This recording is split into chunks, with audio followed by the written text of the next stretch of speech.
All I can say is wow, wow, wow. I just interviewed Sunny Burgess. He's an experiential medium. He's a trance medium. And I tell you, he was even a street performer at one point in his life. He talks about how mediumship readings move people through grief, how the spirit world and intuition prevented his death on 2 different occasions, how our souls relate to our loved ones and pets in the spirit world, what happens to them when they go over into the spirit world, what happens to us when we go over into the spirit world, and he explains how that is, and so much more. Listen to this interview, become transformed. You will enjoy it. Join us. Many blessings.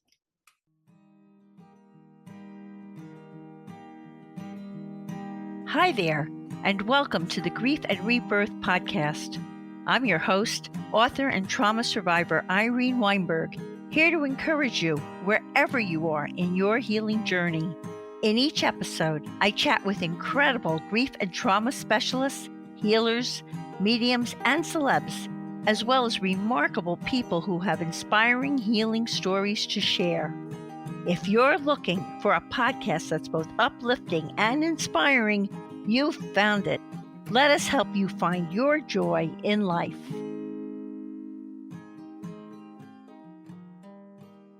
Hi, everyone. I'm speaking to you today from my studio in West Orange, New Jersey, and I could not be more delighted to have the pleasure of interviewing Sunny Burgess, a psychic medium and deep trance medium who was born in the United Kingdom, became involved in spiritualism, worked as a demonstrating medium at England's Spiritualist National Union churches, and emigrated to Australia in 1993. And by the way, everyone, you have to pay really special attention today because Sunny is speaking to us from Australia, and it is 3:00 in the morning there.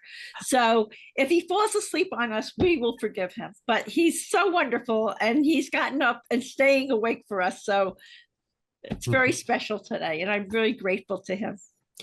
In Australia, Sunny, who majored in counseling, earned a Bachelor of Education degree with first-class honors, and he has also engaged in PhD research.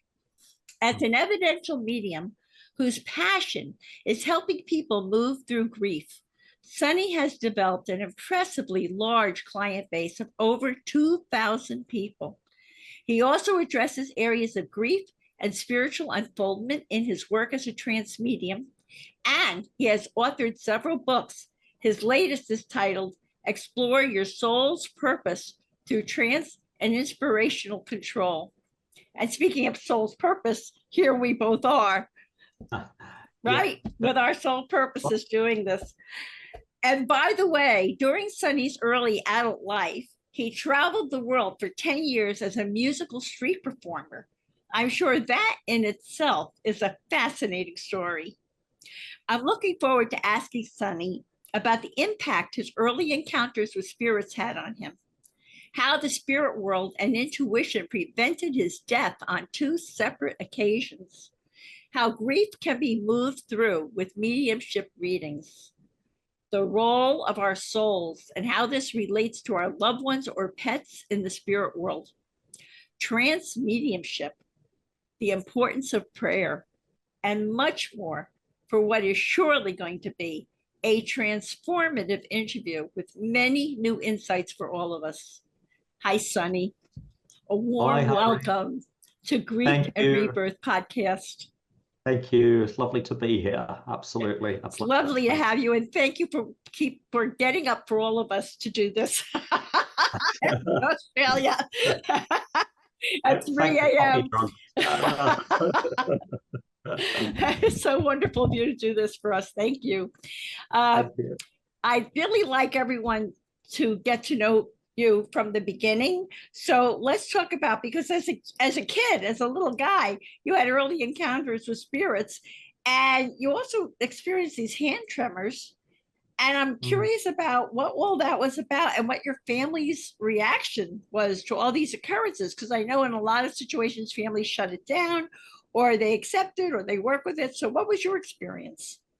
Yeah, thanks, Irene, for having me. I grew up in the early 1960s and lived in a very old Victorian house with a Oh, big oak tree outside. And obviously, the house had had a history. Lots of people had died there.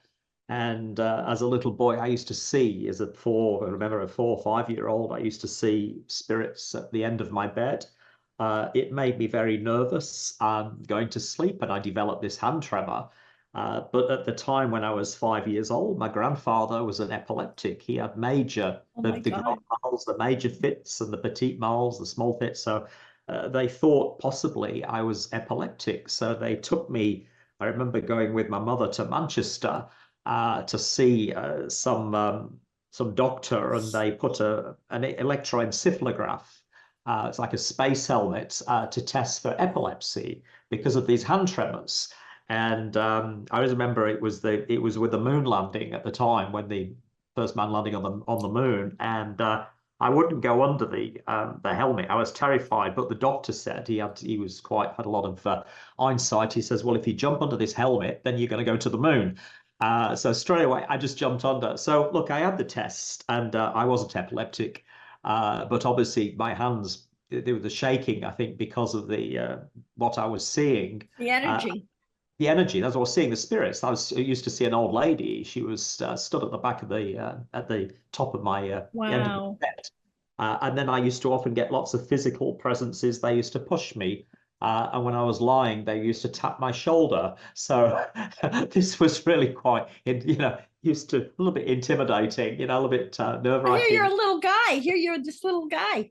Yeah, yeah. But my parents, my grandmother was a medium. They accepted it in the family, so they sort of understood. But then the visitations, I even had to move a room, and I had to. I think I slept with my dad for quite a few years after my sister was born, up and probably till I was about 8 or 9, I think, as an age. Uh, Wow. Such an impact on me, and then I just grew out of it. And then I started sleepwalking. I was a chronic sleepwalker. That was also another thing that came in my teenage years and from early childhood as well, from the age of 4 or 5. Chronic sleepwalker and sleep talker. And I never knew until I read Alec Kardec's book. He was the forerunner of Spiritism, Alec Kardec. And he explained that deep trance mediums, somnambulism, which is sleepwalking, or Wow. somniliaquism, talking in your sleep, these are precursors to deep trance mediumship, and I never knew that, You until were born years. with these amazing gifts. It's so amazing. Sensitivity, yeah, Yeah. yeah, very Do sensitive. spirits sense that you can see them? I mean, do the rest of us who do not see them like that, is it that they come to us but we just don't have the ability to see them, or they know of that you've got the gift and they hone in on you? Do you know? Yeah, there's two ways of looking at it. I think there's spirits that are there and that are in the room that can see you. But I think often we see the spirits through the inner plane. We see it through the solar plexus, which is the chakra, the inner body. So we see it through our soul, and the soul's like a camera. The soul snaps the image, and then the camera, the brain of the soul, which has its own mind, is like a camera. So it snaps the image of the spirit, and then it transfers it over to the physical brain. So the physical brain's like the negative, really, and that Oh, that's develops it. interesting. If you have the link in that moment where the thought coming from your spirit brain onto the negative of your physical brain is so strong, you see it objectively. And that's why I believe animals, cats, dogs, they look up, they see spirits in the room. So the spirits are not in the room, they're in the inner plane, which is the spirit world, but the soul of the dog or the cat is seeing the spirit in its spirit brain and then transferring the image from the spirit brain over to the physical brain, which acts as a negative, like a camera film, and develops that image in the moment. And I think if it's in the moment without any discernment or mind thinking, am I making this up or am I imagining it? If you really feel it, it becomes objectified. It's an objective experience. So fabulous. I've also been told that the soul is housed in the solar plexus. Is that true, Sunny? Do you know? Um, Is that your experience? Yeah, well, I believe thus the we have chakras, we have windows of the soul, really. We call them windows of the soul, and they're just fields of consciousness that open to the soul. But one thing I wanted to say as well is like, people we lose people, extreme grief. Often wives or like yourself, your experience losing your husband, or people have lost their partners in their bed, sometimes they feel their partner's arms come over them while they're sleeping. Now, what this is, I explain to people, this is the soul, not the person on the bed next to your physical body, but it's the spirit putting the arm around the soul body. And the soul body, the senses of the soul, because the soul has its own brain, has such a strong thought form that then that translates over to the physical brain. And then the physical Oh, brain objectifies it. So it's an objectified and even when you look at hypnotism, people who can be hypnotized, because I've seen this before, and the hypnotizer raises his hand behind the person who's hypnotized lying down, and then the patient on the bed, who's totally unaware of the hypnotizer behind, will raise their hands simultaneously. So there is a magnetic sympathy wow. that happens on this level. So a lot happens on the inner level, which obviously we will talk about. And We'll talk about. I'm so the soul actually that spirit that's around us has an intention of putting his or her arm around you, and that yeah, translates to that your body yeah, yeah. processes that That's right. as a physical feeling, right? That's right. Absolutely. The soul is, as I say, we are a spirit with a body, not a body with a spirit. We're the spirits, the soul, the spirit. There's different words that we ascribe, Right. but this is exactly what it is. So, Wow, it's fascinating. Now I want to ask you another question because this is fascinating to me. You spent a few years, actually 10 years, traveling as a street performer. hmm, What was yes. all that about, and how did that work with your sensitivity? Mhm. And what motivated you to leave that life? You must have been very young when you were doing that. I was young. I went through, being so sensitive, quite a few struggles within my own mind as a teenager It with must have been depression. scary.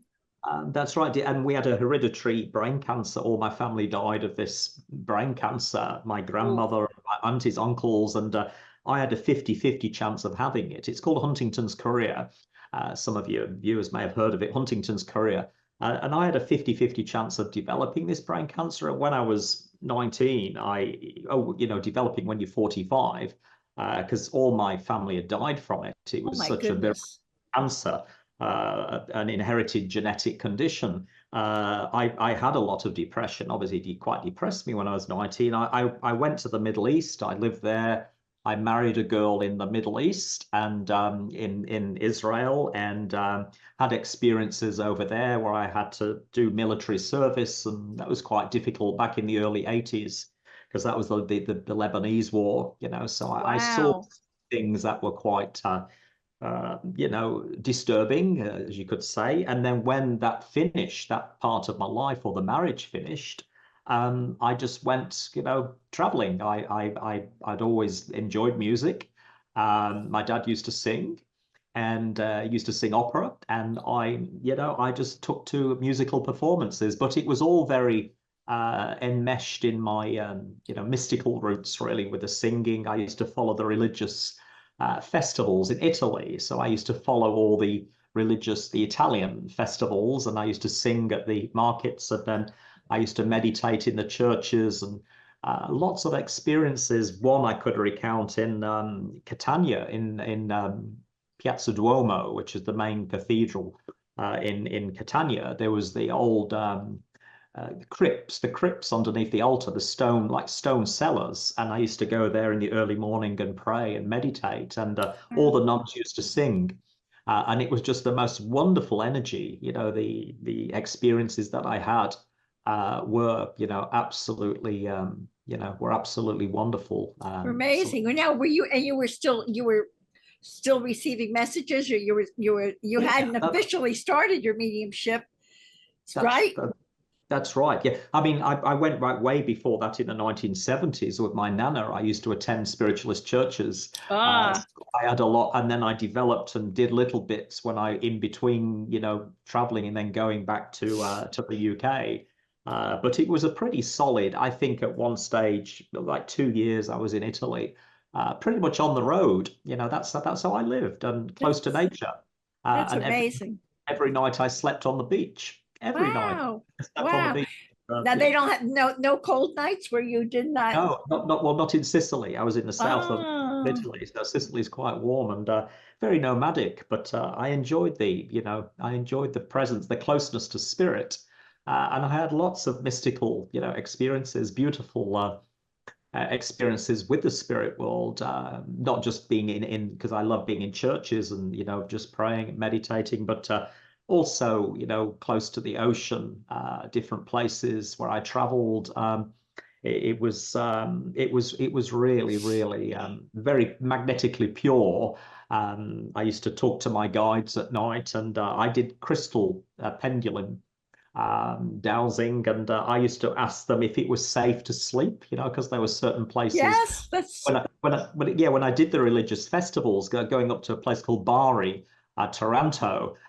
There was a lot of heroin in the in the city, so obviously I had to choose places and to sleep because I was always under the stars, and I just enjoyed it like that. I was just so obviously I had a lot of indigenous spirits, but I enjoyed the at that part of my life anyway. I mean, that's over. I'm in my mid 60s now. I mean, this is going back nearly 40 years, and in that part of my life, it was something that was really very very sacred.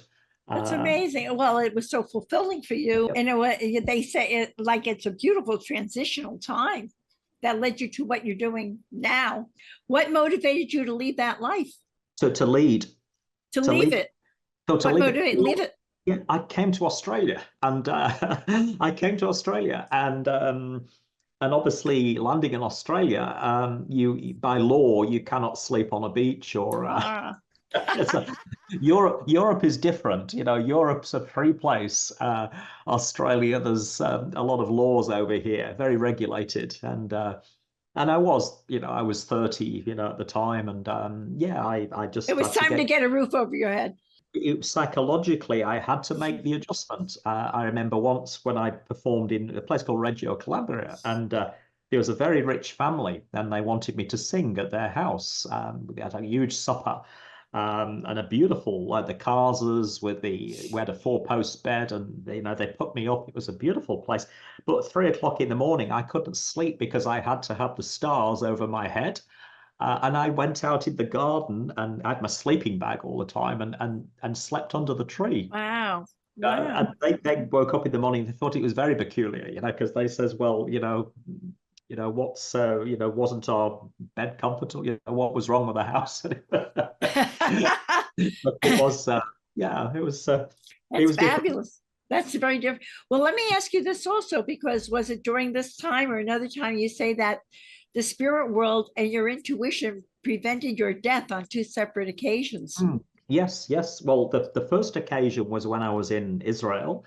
That was when I was well, I wasn't doing in my military conscription at that particular point, but I was on the Lebanese border, a place called Wow. Roshani, overlooking the Lebanon, and I think it was my day off, and we were in a pretty safe. It was a safe zone where we were at. Even though it was a militarized zone. It's a place called Roshanika, right on the coast, but it's a safer region other than being closer to Kiryat Shimona, which wasn't a very, very safe region near Mount Hermon. It's like an enclave really between Syria and the Lebanon. Wow. And I was walking on this, on the border looking into the Lebanon, had such deja vu that I lived there before. And then there was a Wow. whole I came across a hole in the ground. This hole had a metal ladder, 15 meters, rusty metal ladder. And it was some hole that was dug, I think, by the Zionists when they settled in 1948, the early pioneers. And something just made me climb down the metal, or a voice told me, you've got to climb down this metal ladder. You've got to get to the bottom of this hole and stay there. And because I was actually, fearful. I knew something bad was going to happen. The hairs on the back of my neck was, literally standing on end. So anyway, I came down this ladder, and it was old and rusty, and it was almost coming off the wall as I was climbing down, and got to the foot of this cave, this whole thing. Can't describe it any different. And waited there. I must have been like half an hour, and then somehow I felt, come on, get a grip of yourself. It's time to go up. And then I went up.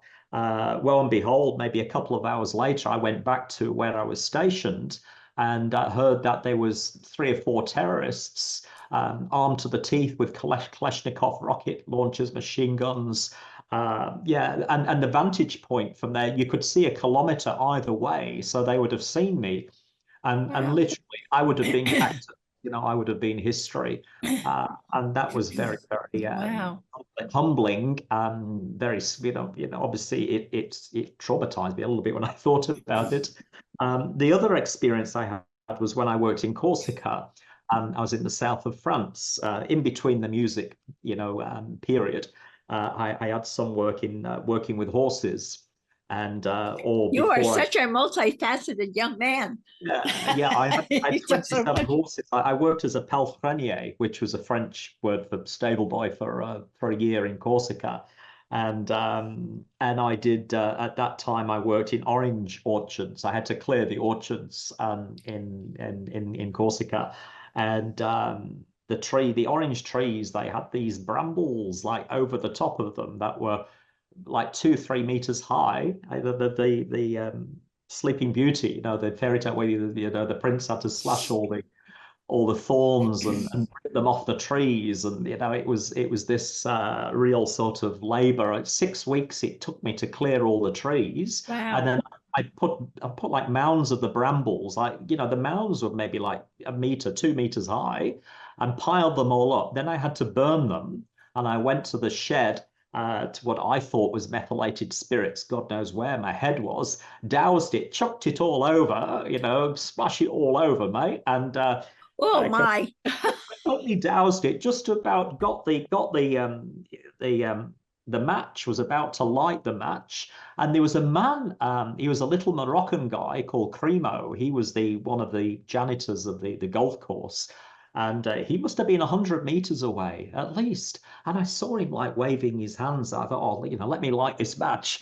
And he came running over, and literally at the speed of light, he launched himself. I could see him charging towards me, and literally just jumped on me and yelled at me in French, qu'est-ce que tu fais, de connard? He was screaming at me and swearing at me. And I dropped the matches, and then he pointed out that it was petroleum. It was petrol that I'd oh my God. Over the brambles, and I'd have just gone on. And the wicked, the cruel irony is, like, I think it was 5 weeks before, some friends of the farmer, because it was a farmer who owned the property, teenage boys of the farmer's daughter, they'd done the same thing, that they'd all been burnt alive. These two. It was really, it was when I thought, this guy 100 meters away, how could he have known 100? A long way away. And like an angelic message or whatever. Well, you had more to do. They were definitely wanting to keep you going. It reminds me of my accident, because when they pulled me out of the car and I heard he's not, or when I was trying to jump up into the air and I heard he's not going to make it, you are. And there was more for me to do. Yes. There was more for you to do. Yes, that's right. So I know that you talk about how grief relates to the physical aspects of a person's life, such as relationships, jobs, and health. And it can be moved through with mediumship readings, which I am a huge advocate, because mediumship readings really helped me so much after my husband passed in that car accident. Could you explain to people, please, how does it relate to the physical aspects of a person's life, and how do mediumship readings help? Yes. Well, part of the readings I do, I mean, there's a grief aspect, which is the mediumship reading, and then I do the psychic reading, where you blend with the soul of the person that you're reading for, and a lot is like what's called reading the aura. Like the aura has different, it has an emotional aura, which is a reflection of the subconscious, what the person's feeling, going So through. the aura, just for people to Yes, understand, the is it's an electromagnetic energy field. over us that people like you can see. That's And it right. speaks to It's you as about it, what is that's about right. that person, because auras are Yeah. different for each person. That's right. And the aura is a cloud. It's an electromagnetic field. And it's around everyone. It extends, but what people or what's not taught anymore, or what was taught to me from some of the old mediums, wonderful, some of the wartime mediums, how they taught it was we actually have three layers of the aura. Like we have an emotional aura, which is the layer of relationships and our feelings, our emotions. Then we have a mental aura, which is the mind, and then we have a spirit aura, which is the higher part. So if I'm reading for somebody and I see they have a darkness in their emotional aura, it could mean that they're going through a divorce, or lost their job, or separation. Their emotions are troubled. But if they have a brightness in their mental aura, it means that their mind, their intellect, is going to pull them through that Oh, situation. wow. And that's where you get the psychic prediction from, because according to what color you see, or the light of the color, then you can predict, well, in 6 months' time, you're going to turn that corner, because the mental aura is strong and it's bright. And if I see people with a darkness in their emotional aura, but their mental aura also is dark, then I try and encourage people so they can understand how they create their future. So I talk a lot about quantum fields. And this is in one of the books that I give away as a bundle of three. It's called How We Attract Our Future. And it's all about how our thoughts go through quantum fields, and our thoughts go from our aura through this huge quantum. I sort of draw it quickly through this huge, like a quantum field. I'll just show you. So, if the quantum field is like the big Right. circle, Right. then everybody's aura is in this circle, in this aura. And really, it's all about getting your thoughts from your aura across the quantum to somebody else's aura. And I always say in life, there's 7 areas of life, key areas of future. There's relationships, there's property where you live, there's your career, there's health, there's hobbies, there's travel, and there's spirituality. 7 different key areas. And I always say everybody on the planet has an issue with at least one of them, one area that they're struggling with. So I say if you're struggling with an area, then you just need to have your thoughts going from your aura across. So I say if somebody is going for a job, and they're sorry, for a company job, and there's 30 people going for the job, that why does that person here get the job when 29 people don't? And I say to people, well, it's because their thoughts have been long enough to go through the quantum to meet the auras of the interviewing panel. And this is always the night before, the week before. This happens outside physical time, but it's about having long thoughts. And then I try and encourage people, looking at their aura, to help them to see how they can lengthen their thoughts. And there's certain things where it's meditation or affirmations. Some people change their hair color, or lose weight, or look at their health. Some people change a house or do feng shui. Some people go on holidays. That's why they say often people who go on holidays, you come back to your country, you have a different electromagnetic field. So that's why people often fall pregnant, on other side Oh, of that's trips. so interesting. There's all different, factors that come in, but it's in, this is how I look at the future. Because people grieve, people we grieve for the physical parts of our life as well, losing the job, losing the relationship, losing Absolutely. the house. And I've seen it more, I read the tarots as well, and because the tarots link in to those fields of consciousness, and I've seen more now than 20 years ago, far more stress in society. To say the least. I think a lot, well, in Australia, a lot is because they're making a stock market out of property, which I don't think God never intended us to do that, to make a stock market out of your house. And so many homeless people, or people can't afford, mortgages, families are splitting up, and it's just. But anyway, that's just an So insight. much, So. yeah. And now, with what you just said, how does all of that relate to the inner soul? Because you use the word the inner soul, and you say that there's a role for the inner soul, and it relates to our loved ones or pets in the spirit world. Can you explain that to us, Sunny? Absolutely. The book that I've written, it was 13 years writing this book on trance and inspirational control. That's my latest book.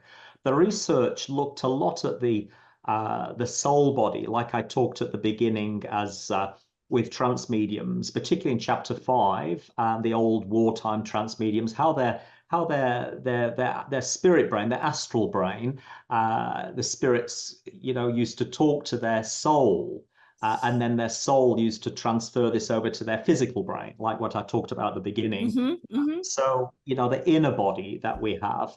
And I do believe that when we sleep at night, and I say to people, the physics of our world is just like they say it's the cracks that enable the light to shine through, or enable the God light to shine through. And I always say to people, the spirit world is just a world of electronic symmetry to this world. I say to people, look at a spider, the beautiful webs it makes. Like, somebody with a degree in engineering couldn't design a web to catch flies like that. So this spider doesn't have a brain. And then I say to people, look at the bees that make the perfect hexagons, the consciousness of nature, the chrysalis that comes out into the butterfly. So I believe God, or the creative spirit, or consciousness, whatever word you want to describe it, this great mind that created all this, that it's all about electronic symmetry. And I say we have electrons in our world. A little diagram here, you see we have the electrons, Right. the currents of electricity move electrons. Mm-hmm. They move at the speed of light in our world, in your body, in the wall, everything. And it's the electrical currents around electrons that give, I say, it's like a force field that gives solidity to the wall, to your body. But when you die, your spirit body, the electrons, the currents of electricity around them, they're going really, really, really fast. So the electrical currents in our electrons, they're like 10 revolutions per second. In the spirit world, that's like a million revolutions per Wow. second. So the electrical currents are going so fast, as you can sort of see, trying to draw them Is that here. because they're Uh, not weighed down by the physical body, that they are now no, really? what I'd say, Irene, is it's to do with the light. Everything is light. We have a frequency of light, and I believe the spirit world, they have a faster frequency of. Light is God, as we know, or spirit, Right. have a faster frequency of light.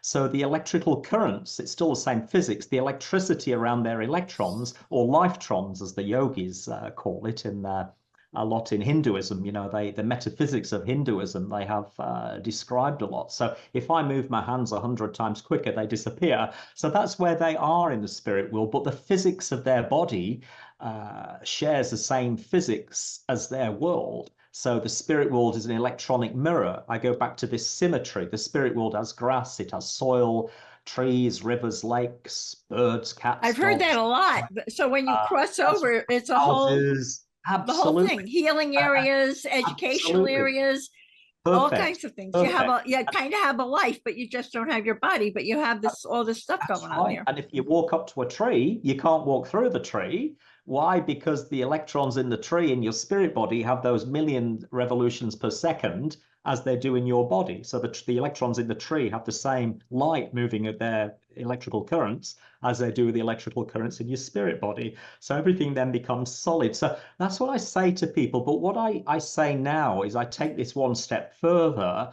And I say, like I said, we're a spirit with a body, not a body with a spirit. So I say that when we sleep at night, Irene, when we go to sleep, the mind, which is not the brain, but the mind, which I say is your aura, your consciousness, your brain goes to sleep, but your mind leaves your brain and then goes into your spirit brain. at night time when you sleep. So then your spirit brain wakes up when you're sleeping at night, and then your relatives or your dogs or your cats, or they can come up to you and they can interact with you on a physical level, because the physics of your spirit body is then the same as the physics of their spirit body, of your loved one in spirit. And what I say, looking at this, I firmly believe that when we wake up, obviously the spirit brain goes to sleep before the physical brain wakes up. So we don't remember, there's no transference of consciousness. But I say there's still a residual memory in the aura. And this memory that we have in the aura is like, it stays with us. And I think this is the magical part of how everybody is a medium, to their own soul. Everybody's a medium to their own soul. And this is the part now where I talk about guidance, because when you wake up the next morning, those conversations, they're still in the aura. And it doesn't happen every night, I don't believe. It's just, it happens periodically. Your conversations with a loved one may have suggested things to you. And then as you go throughout your daily life, these thoughts in your aura, they come down through your brain. So your brain is like coffee beans, and these thoughts are like water. So they percolate through the coffee beans of your brain, and they drip down one drop at a time as inspirational thoughts or intuitive thoughts. So all of a sudden you get a thought, and it really was given to you maybe the night before, a few nights before. The night before. And those thoughts maybe, do this, do that, go here, go there. That's definitely happened to me. Or you get phasey, but as long as it's a good phase, as long as it's being kind, like you say, and doing good in the world. But this is my belief, my experiences, and the ebook, because a lot of the research was about trance mediumship of the old pioneers. And Gladys Osborne, she talked particularly how when she was in the deep trance, spirits talked to a spirit brain. A spirit brain was like a camera, and then a physical brain developed like a negative from the camera, from the image of the spirit or the conversation. So what I'm saying now is I'm taking this, one step further, and I'm applying it into the sleep state and how we are guided, or how that happens. Now, just for people to understand, when we cross over, our loved ones are all around us. It's not like they're going to some heavenly cloud. They're all around us, right? And they have these communities and everything, which is all kind of magnetically created. Yes. As opposed to we live in the physical manifestation of it. Am I correct? Yes. Yep. Absolutely. Oh, that's great to know. That's great for people to know. And then you talk about the etheric and the astral bodies, and the different layers, the aura, and all of that. So you also talk about that it's important to cultivate kind thoughts while we're alive, that it benefits our astral body. Yes, can you explain that to people? Because not for nothing, they pulled me out of the car and I got to be loving and kind to everyone. So there must have been some kind of a higher reason for me to be told that, right? Absolutely. Absolutely. Yes, Irene. Good question. I always say it's like kindness is like the healing, like the soul is like a balloon, really, the astral body. And kindness is like the helium that enables that balloon to rise. I describe it as, in a metaphor, the spirit guides once showed it me in that way. So I say to people, the idea that we have a spirit body, I say to people, our superannuation, there's a word we have in Australia for pension, superannuation for heaven is our ability to love or to be kind to people. And what it does, I feel like the spiritual atom is about unification. Whereas like the self-seeking thoughts, if we do things with a self-seeking motive, then that is about what's called separation. It's the antithesis to unification. So when our consciousness is trying to help or to give or to serve, then we're vibrating the spiritual atom. And as we vibrate the spiritual atom, we're actually creating more light in our consciousness. Not only for us, but for everyone, right? That's right, around us. We're contributing to the collective. That's right. The collective, we're increasing that the light, the vibration, because the spiritual atom vibrates to to kindness. Love is unification. So love is an energy that pushes the mind out, whereas like fear is an energy that contracts the mind inwards. The two are polarities, opposing forces. That we have.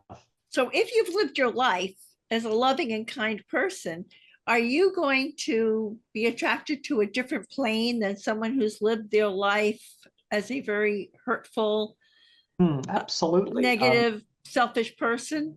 Yeah, I mean the It, spirits, to simplify it, they say, you've got the dark regions of spirit, probably those people who are the psychopaths, and the spirits say for them to ascend, and spirits do go down to try and help them, higher spirits, and they do clairvoyance on them, they do readings on them to try and read their lives, to try and get emotion out of them so they can cry.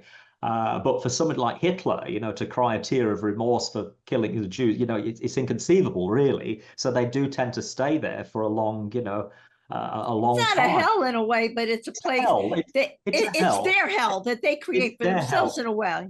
It's dark. It's their hell. And it is a hell. And then you've got the other spheres where it's like a grayness. I guess the Catholics would say the purgatorial zones. Right. It's grey and misty. These are, I'd say, selfish, worship money, greed, self-centered, and it's grey. So their trees are grey, their rivers are grey, their houses are Wow. grey. And then they see Mrs. Jones, the cleaning lady, in the colourful field, and they say, well, why is Mrs. Jones there when she was just a cleaning lady and we paid more taxes than she did, and all this, that, and the other. Well, she was kind and they weren't, Isn't that and she interesting? can't give herself. And I do believe they evolve. I do believe everybody gets there, but they learn. And a lot of the experience of spirits that's spoken to me in readings, they have come back and says, well, we now pray. People in the grey spheres, I get a lot, that can come through, that have had regrets, and they do it for the spirits, allow them to come through for their own healing. And I tell their relatives, I say, look, they're sending guidance to your son or daughter, and they're quite shocked. Why do they send, they was an alcoholic or they were abusive.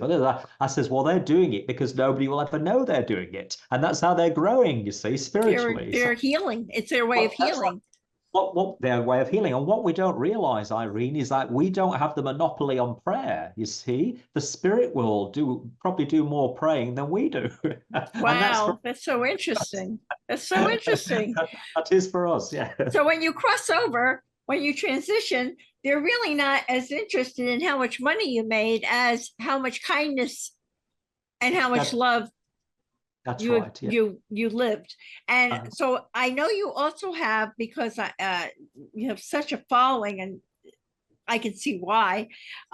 You have a wonderful story about a man whose 19-year-old son, speaking of the gray area, his 19-year-old son hung himself in an alcohol-induced rage after they'd had an argument, and how this reading turned his life around. So can you tell us that story and how that would have affected him in that gray area, and how, because that must have, when he got that reading, that must have elevated him in some way, right?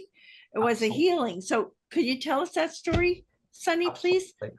Absolutely, Irene. Well, his son, had a huge argument with him, a lot of alcohol, and went away and hung himself. His son was 19. The father came for the reading, total skeptic. I didn't know any, obviously, I'd never met him, didn't know anything about him. Why did Uh, he come for a reading with you if he was a total skeptic? Well, he'd obviously heard of, it's always word of mouth. It's what called concatenations, it's chains of events set into motion. So it's a lady from a lady from a lady that I read for. And I've probably been one of the hardest working private readers in the world. I've not overdone it on public work. Private reading, I've worked for 20 years, Wow. particularly many, 20 readers. And most mediums don't do private readings. They do public or they teach, because it's incredibly hard doing, people who get a name, they stop doing private readings, they just do shows or they teach, or, you're at the coalface with private readings, you're in the room, face, it's very, very intense. Painful Very, too, very, sure. very. And when you do public readings, you can give a message and then move on to the next person in the audience. And that's why they all do it, but when you're private, you've got someone's emotions. But I love doing it. And the man who came wanted 4 signs, including the name of a tattoo, that he had. Obviously, he was covered up, and different names and So now he's spirit. going to demand what you're supposed to get through your head Yeah, to help him. he did. He was nice though. He was, because he was in a state of grief. He wasn't. He was open, as an open skeptic, which is the best type. And it just worked wonderfully. His son came through, gave him the signs, the names, the name on the tattoo, the code. They even had a code name he wanted to hear. And he gave him the 4 or 5 pieces of evidence. At the end of the reading, he says, well, I'd actually gone to Bunnings, that was a warehouse. I bought the electrical tape and I brought the pipe, and I was going to go home and have gassed myself. That's what he Oh was my going to do. God. And obviously that stopped him. And then further down the track, he became a grief counselor himself. So, I like to think, well, if there's one soul, but I'm one of these mediums, though. I don't go thinking I've helped people. I've never done that. I never. I never have any. I mean, I'm talking about this story, but I have no idea. I always feel like I've not really helped anyone, But I guess and I think that's something with the approach of life. It's very easy to become self-seeking and self-cherishing. Mediums often live in very intense internal worlds, where it's all about me. And I I have think, experienced that. Some people do not and, walk their talk. that's right. And to have kindness, I think, is a huge thing. I mean, one of the most kindest, I've not always experienced a lot of kindness amongst mediums because they're very in their own little, but one of the most kindest, I'll give him a plug, the most kindest mediums and friends is James Van Praagh. He's just been a wonderful light in my life. And yeah, he came in my life and changed so much for me. Right. Obviously, you'll know him in America. Well, James actually interviewed me for his Facebook. Oh, right. Yeah, He for his had a face. Facebook show and all that. And he and Kelly White Kelly, yeah, interviewed yeah. me, and then I know Kelly. Yeah, yeah. right, and then I released his interview onto Free from Rebirth podcast. He is wonderful, and he is Such a surprising at how humble and modest he is, oh, not at all connected to his ego with this work. absolutely. He's the kind of, he came to my house in Brisbane with Kelly as well. Kelly came along, and I did a seance, a trance seance for James and for Kelly, and we had a wonderful, and Oh, maybe it must have been amazing. Patilla came as well, one of the English mediums, and it was just a wonderful. He was just such a beautiful to see him in the, such a humble, such a kind person, and Yeah, I was very impressed with that with him. And I wasn't. actually, with what's going on with this podcast, I try to be mindful also. This is not at all about me. No, no, I'm a bridge. I'm a messenger, and I'm honored if it appears to be really helping people, and I'm very humbled and honored to be a vehicle for that, just like yes, you. And beautiful. so you also have a great story called Warren. What would you like to tell us about that Oh, story? yeah. Well, that was I did used to do trance. It was called like a trance readings in survival evidence. Something obviously I've worked, developed my trance for 25 years now, sitting every week in circles for the development of trance, and Amazing. I developed the ability to bring survival evidence through an Irish priest who was the control, and so I spoke with a bit of an Irish accent when I'm bringing the evidence. And one of the readings that you could see on the website was for a man called Warren who'd hung himself, and Oh no, not my. hung himself. He died in a car crash. I think it was Warren. I think, yeah, he died in a car crash. There was somebody else. That was somebody else who killed, but he died in a car crash and a motorbike. And I think when the accident happened, he was left by the side of the road for like 12 hours. It was in a very lonely place in the middle of nowhere. Oh my. And the message obviously was to bring to his mother that he didn't suffer, or that he'd not suffered, he died instantly, or just to bring that comfort. And Oh wow. that was done in a That's trance. beautiful. So let's talk about trance mediumship, Sunny. Yeah. Because people don't understand, like many mediums, they bring you forth evidence of survivor, evidence that your deceased loved one has survived. They're just minus their body, they're on the other side. What is the difference between that and when you go into trance mediumship? Why did you work so hard to develop that ability? And how does trance mediumship, does it address grief and spiritual unfoldment in a different way than the usual type of mediumship? Good question, Irene. My interest in spiritualism, I've always been interested in history. So my real, this book that I've written, Trance and Inspirational, it's more to do with the pioneers. It's not relevant in the world so much anymore. It was done a lot for war years when the mediumship was just phenomenal. The trance mediumship was Which war were years? Which war were years? well, the First World War and then the Second World War. Wow. So those transitional periods, there was a place called the London Spiritualist Alliance in Queensbury Terrace in South Kensington, and the LSA, the College of Psychic Studies, I think it's called now, and all the old trance mediums used to work there. And their control was they used to just slip in and out of trance so easily.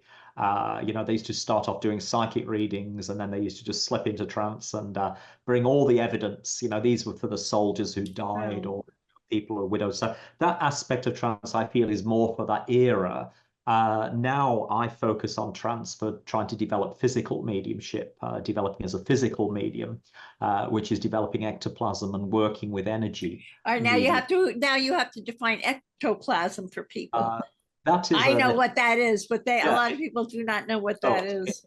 Ectoplasm, it's an etheric discharge. So we have the two bodies. We have the astral and the etheric. Just very quickly, the etheric body basically is the aura. Because if you define the aura is an electromagnetic field which is woven with strands. It's strands of electromagnetic energy interwoven with etheric particles. That is the aura in a nutshell. So it's strands of electromagnetic energy crisscrossing, like going that way, that way, and that way, interwoven with etheric particles. So when the aura expands, and there's some people who have more etheric particles, so the etheric particles are the ectoplasm. So when the aura expands, and you remember the aura is around all the organs, it's not just around the body. When the aura comes out, the etheric particles are being loosened or they're discharged. And when it builds up to a thickness, it can be like a white white mist. And that's the ectoplasm. So there's a physiological side, but the ectoplasm in its essence is part of the aura, the electromagnetic field. And the etheric double, you see, is the same thing. The etheric double is the body that when we die, the etheric double disintegrates. So the etheric double is as we say, that is the electromagnetic field. And trance mediums or physical mediums have the etheric doubles that can come out of their body very easily. Wow. Most people, etheric doubles, they stay very tight in their body. So that's the difference. The astral body, that's something completely different. Right. That's the body that you go into. Right. So you go into this trance and you're channeling your priest. Yes, right. And this ectoplasm is coming out of you from what you're channeling, or no? That's different, because talking is a good question. When I'm channeling the priest, that's mental trance, but the ectoplasm is physical trance, and the two sort of work together. The reason I'm developing the mental trance is because I'm developing the physical trance at the same time. So it's just two forms of trance. They tend to develop in cotangent with each other. So the physical trance can develop quickly, and then the mental trance catches up, or the mental trance can develop and then the physical trance catches up. So they work. It is, and it's not so much, the Patrick. I don't do it as much anymore as I used to do, because really it was more for developing the mental trance. The purpose of doing this was develop my physical trance to sit for the development of ectoplasm. It's something we've been sat for 15 years, and still we're sitting, and still, you just have to. John Sloan, who donated, whose mediumship brought the Arthur Findlay College, Arthur Findlay used to sit with him. It took him 20 years before he developed the ectoplasm, and he was one of the finest mediums. So it takes a long time, and we have it's a work in progress, to say the least. Absolutely. So, Sunny, let's talk about your books. Your latest book is titled Explore Your Soul's Purpose Through Trance and Inspirational Control. and it's a premier guidebook for those who wish to develop the gift of trance mediumship. What would you like our audience to know about this book and any others that you've written? Yeah, the book on trance and inspirational control. Again, people will find it inspirational to, because all what I've talked about tonight about the inner soul, how we are mediums to our own souls, really, particularly when we sleep at night, and our intuition. That's what intuition is, really. It's allowing the soul to imprint the mind with a thought, and that doesn't always have to happen when we sleep at night. That can happen in the daytime, as when we're using our intuition. So we're becoming a medium for ourselves, really. So that's a big aspect of the book that I do feel will help people to understand this. The other aspect of the book is development, part 2, which anybody interested in trance development will have. It's a whole blueprint for the second part of the book. So it's very comprehensively written on how to develop trance. Right. And would you like to say anything about the other books that you've also written? The other books, yeah, quickly. The other book, Perception. The other book's Perceptions. The other book's about mediumship, how it works. Just in a nutshell, just talks about the chakras.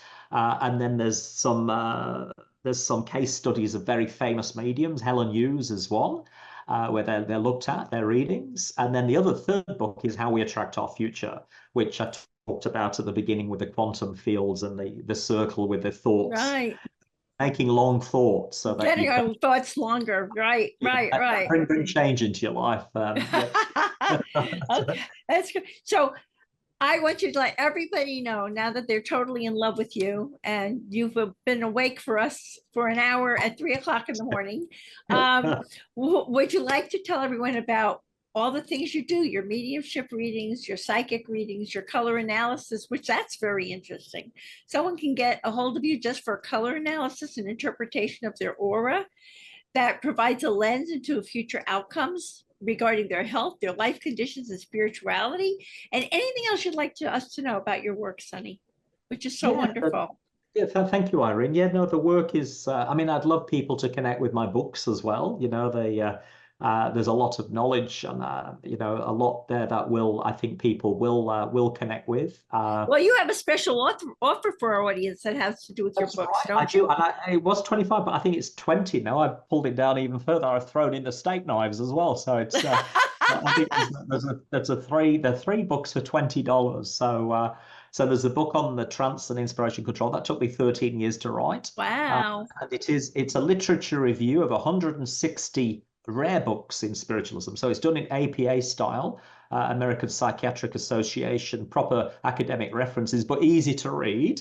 And that's 160 books, from many of them out of print, but all fully referenced, quoted.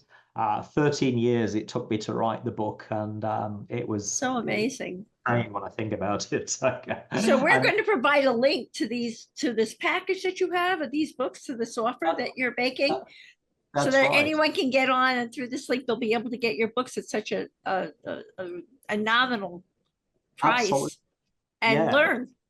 Yeah, absolutely. It's obviously I'd recommend them, say go and buy them, but I'm biased, but I'm sure there is there's a lot that's in them. It's 13 years of work. So that's right. That's wonderful. And then tell me about your meeting.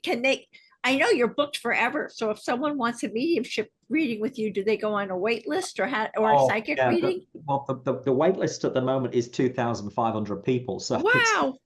That's which is about 2-3 years at the moment. So you can go back. I think I'm reading lady this week. I think it was February 2022. She put an MOI. So it's just a lot of word of mouth, I think, and obviously I can see why. Very committed to private reading. It's been my life passion, and I've given it everything. And I've not ventured out so much into I used to teach, but not, and I love doing public, but for some reason, my whole focus has been helping people with grief who've lost loved ones, and then helping people who are grieving for, life situations, and trying to give knowledge, or a different way of looking at things, I guess. Right. So now if someone signs up, all right, they're going to wait to have this amazing session with you.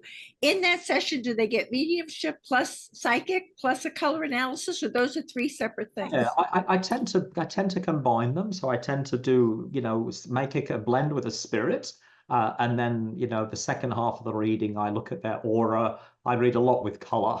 I always love color, and tarot as well. Yeah, I love the tarot sort of journey with the color as well. But it is that's the that is how I read. I mean, I really want to try and take my trance mediumship more out into the world, whether I do that on internet or something, or that's really where my passion is. And that's philosophy and trance as well. It's not just all survival It's so evidence. fascinating. It's philosophy and talking about the spirit world, or philosophical scientific views, the spirit world. Sometimes the spirits talk about scientific things, and that's where my real passion is. Yeah. Maybe we'll do an event like that on the podcast. We'll have to talk about that. The Also, say someone comes to you and they're having a lot of problems with a person in their lives. So through a psychic reading, you can probably advise them, tell them where that person is at, or spirit will Yeah. advise them through you as to their best Yeah, that's strategy or move with that person. Yeah, that's right. I mean, the tarots, I mean, wonderful. I've had this same set of tarots now for 15 years, and the energy in them is just phenomenal. Every card I pick, it just the story jumps out. So if there are people who have energies around somebody else that are not too benevolent, that are a little bit, as we might say, challenging or testy, then yeah, they bring advice and direction, really. It's I think wonderful. everybody, when they come for a reading, I think everybody has a reading, they just want to know the idea of being read. But what's being read probably is your soul. Everybody wants to know they're not alone, that one soul gets their soul, as I say, like soul to Right. soul. So I look at it really, it's an intimate thing, and people like to feel they're not lonely, or people like to think that somebody else gets them or understands them. It's And wonderful. really, that's the essence of a good reading, really. It's It's wonderful. yeah. I'll bet you get a lot of do you see love in my life and Yeah, all of that kind of thing. all that and the above, and it is, I try and help people to. Well, I explain to people destiny and future. Destiny, I say, is when you're born, when you die. Destiny is your children, your grandchildren, a migration of spirits. But future is not destiny. Future is the seven key areas, like I explained earlier. The property, work, relationships, health, um, hobbies, travel, and spirituality. The seven key. So the seven key areas, really, it's all about thought. Mental aura, consciousness creating future outcomes. So there's a free will. There's the Right. And we have so, choice. We yeah. definitely have So choice. choice and Sunny, guiding people for their potential. I think that's oh wow, that's wonderful. Sunny, what does healing have to do with the importance of prayer, and why is it important for people to heal while they're in this body in this lifetime? yeah. I would say, like, that the idea of you know there's this the sloth. I would say the slothfulness and sorrowfulness. So I would say, like, slothfulness is we're not reaching our potential. We're not being active enough or trying enough. And then sorrowfulness is when we feel sorry. It's we sort of dwell more on ourselves more. So I feel like opening ourselves to prayer, lighting a candle, talking. I feel the talking to spirit, trying to bear the soul, really, to look at those elements of sorrowfulness or slothfulness that we all have.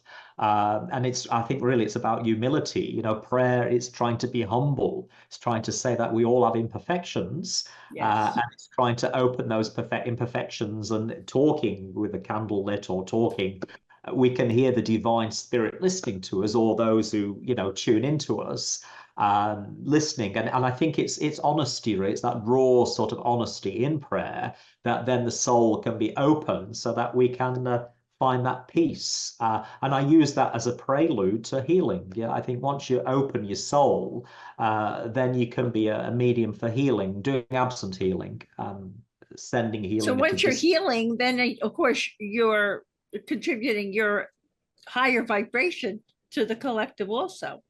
That's right. It is. Yeah. And I think the idea of the prayer is just decluttering, as we'd say, trying to find humility to understand the self. Really, it's. I think we all need saving from ourselves. Really, I was saying because I mean, I always got that message in Christianity where Jesus said, I'm going to save you. And I was always very affronted by that. It always annoyed me. As I got older, I sort of realized, well, there is truth in it, like, because we all do need saving from ourselves because we are all, being human. We all have these flaws, Yeah, we don't come we? into these bodies and then we're presented That's with all right. these situations. It's very much We, easier over there. we do we don't, it's hard to see the big picture. It's very, life is very, very hard, and no matter who we are. And it's like Yogananda Parananda says, before enlightenment chop would carry water, after enlightenment chop would carry water. So it's always the work has to be done. That's true. And what is the Sunny Burgess tip for finding joy? Yeah, I'm finding joy. I love, again, coming back to prayer. And in my little ebook at the end, the next section, the back section, it's all about, I feel, praying, and I love doing absolute healing. So I always pray. I pray. I like to work myself personally through the Christ Spirit. So I'm a spiritualist by faith, but I do have a lot of feeling in that power, that love that comes through to send absolute healing to people who I know who are sick.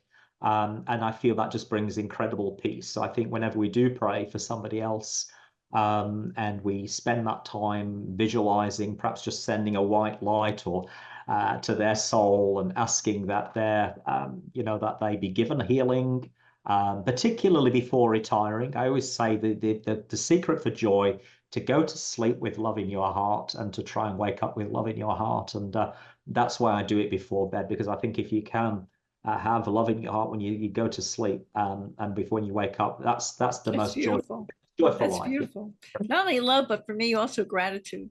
I often think about how much I'm grateful for it, and that brings me a lot of Yes. joy, Yes, right? gratitude is a great word, Irene. It's absolutely. I mean, last year I came through blood cancer. Last year I was very sick. Oh, I had lymphoma, so the 6 months of chemo, although it didn't touch me, the chemo, because of the power of the spirit, but it was a wonderful opportunity to connect with this, being on the Facebook with a lymphoma group, to see all the people, the struggles and so I thought this is actually fantastic, getting this sickness, because now I've got access to all these people I can send absolute healing to. that's wonderful. Talk about bringing That joy. Wow.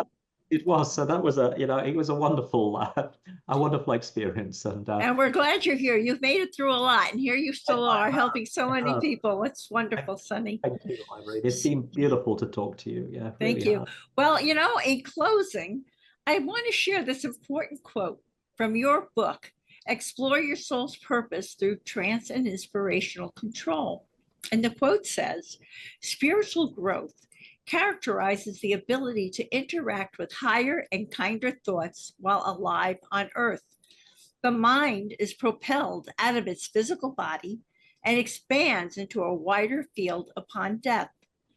We are cultivating kind thoughts while alive, which compares to pumping the astral body with increasingly more significant amounts of spiritual helium. I love the way you put that, Sunny.